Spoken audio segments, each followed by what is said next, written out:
खबर यूपी के जनपद मथुरा से है, जहां गुरुवार सुबह से लेकर शाम तक डीएम मथुरा ने गोवर्धन में चल रहे विकास कार्यों व धार्मिक पर्यटन के महत्वपूर्ण स्थलों समेत परिक्रमा मार्ग का जमीनी निरीक्षण हेतु तूफानी दौरा किया। यहां डीएम पुलकित खरे प्रशासनिक अमले के साथ गोवर्धन पहुंचे। निरीक्षण की शुरुआत उन्होंने रास्ते में ही गोवर्धन मथुरा सड़क मार्ग स्थित जमुनावता चौराहे पर अपनी गाड़ी रोककर गोवर्धन मथुरा सड़क मार्ग पर चल रहे सड़क चौड़ीकरण निर्माण कार्य की गुणवत्ता को परखा। साथ ही पीडब्ल्यूडी के अधिकारियों से निर्माण कार्य की प्रगति रिपोर्ट मांगी। रिपोर्ट मांगने पर अधिकारी बगले झांकते नजर आए। कोई संतोषजनक जवाब न मिलने पर डीएम ने खुद इंची टेप डलवाकर सड़क की चौड़ाई और डिवाइडर की माप कराई। यही नहीं, डीएम खरे ने सड़क की खुदाई कर डामर की गुणवत्ता देखी तो पीडब्ल्यूडी के इंजीनियर आदि के सर्दी में ही पसीने छूटने लगे। यहाँ इंजीनियर डीएम के सवालों का संतोषजनक जवाब तक नहीं दे सके। इस पर डीएम खरे तथा माथा टनक गया।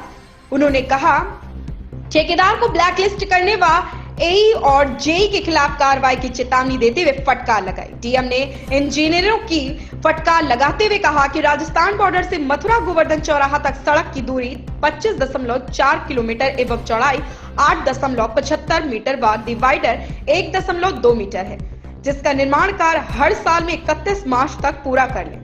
इसमें लापरवाही मिलने पर मुख्यमंत्री कार्यालय को रिपोर्ट सौंप देंगे। इसके बाद आगे चलकर उनका काफिला गोवर्धन सोक रोड स्थित गांव पारासौली पहुंचा, जहां उन्होंने सूरदास की कुटिया पर पहुंचकर दर्शन किए। यहां पर्यटन विभाग द्वारा कराए जा रहे चंद्र सरोवर विकास कार्यों का निरीक्षण किया और वहां की महत्ता के बारे में जानकारी जुटाई।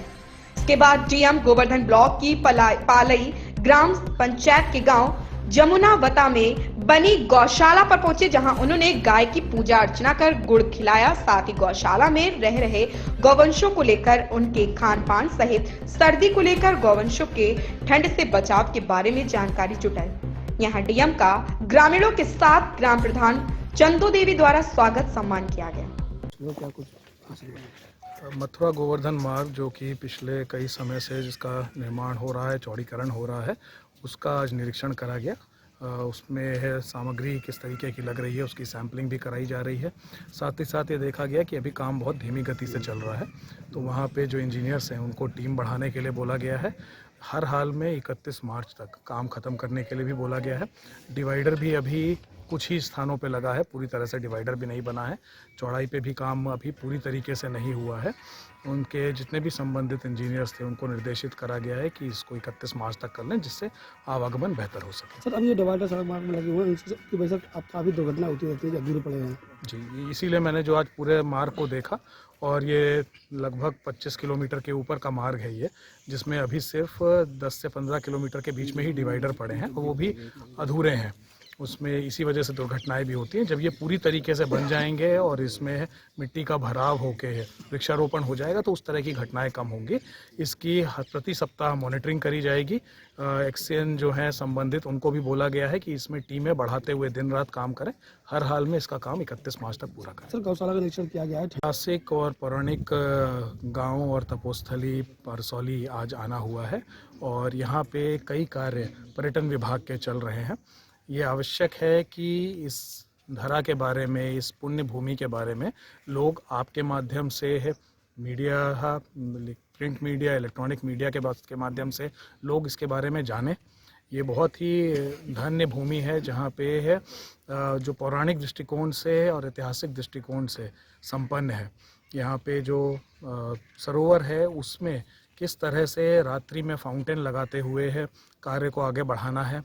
जो हमारे अष्टछाप के कवि हैं उनके बारे में वर्णन यहाँ पे होना चाहिए। एक म्यूज़िकल फाउंटेन हो जिसमें है उन्हीं के द्वारा लिखित जो पाठ हैं उनका उच्चारण हो, इसकी व्यवस्था करी जाए। साथ ही साथ जो कैंटीन और इंटरप्रिटेशन सेंटर बन रहा है यहाँ पे, उसका काम तेज़ी से पूरा हो, और रेनोवेशन के जो काम है उसको पूरा कराया जाए, जिससे गोवर्धन के पर्यटन मानचित्र पे मुख्य रूप से परसौली आए। अधिकांश ये देखा गया है कि लोग गोवर्धन जी, गिरिराज जी तो आते हैं, पर परसौली के बारे में उतनी जानकारी नहीं है।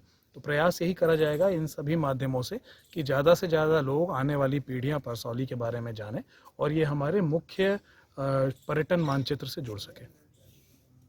आज गोवर्धन क्षेत्र में गौशाला का भी निरीक्षण करा गया। वहाँ पे गौवंशों की जो स्थिति है उसको देखा गया। ईयर टैगिंग के लिए पशु चिकित्सा अधिकारी को बोला गया। जो ठंड से इस समय बचाव बहुत ज़रूरी है गौवंशों का, उसके लिए जो बोरियां, टाट और अन्य व्यवस्थाएं वहाँ पे करी गई हैं उसका जायज़ा लिया गया। साथ ही साथ नियमित समय से चारे की क्या व्यवस्था है, खान पान की क्या व्यवस्था है, पीने के पानी की क्या व्यवस्था है, इसको भी देखा गया। जानकारी ये भी ली गई कि कोई गौवंश बीमार तो नहीं है लंबे समय से, और आगे के लिए भी उनको बेहतर करने के लिए व्यवस्था दी। सर पारासोली में जो लेटेस्ट अपडेट पाने के लिए हमारे चैनल क्लाउड न्यूज को अभी लाइक करें, सब्सक्राइब करें और बेल आइकन दबाना बिल्कुल ना भूलें।